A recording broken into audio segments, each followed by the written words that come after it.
All right, let's move from animal protein to plant protein and talk Oatly. This company having a very different experience here. The company's earnings missing estimates, I should say revenue, it looks like missing estimates here, posting a smaller loss than estimated, but cutting the revenue forecast. So a lot of disappointment for folks who like to put this stuff in their coffee, I suppose, Brian. But it seems like that there are a couple of issues here at Oatly. There's production issues. And it seems like there are some COVID-related production issues as well. What do you make of this report?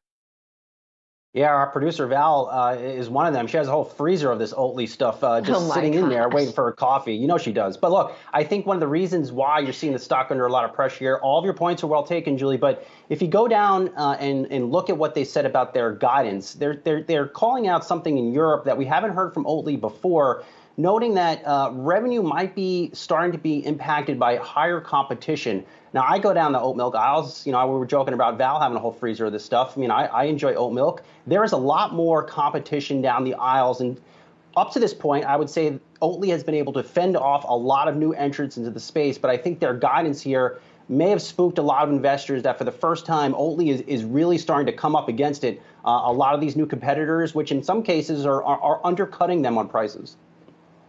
And also recall, this is a company that has drawn some short seller interest, right? And some of those short sellers calling out some of these production issues, perhaps anticipating them. So I don't know if there's the view here that maybe this quarter validates some of those concerns, but definitely seeing an outsized decline in those shares here today.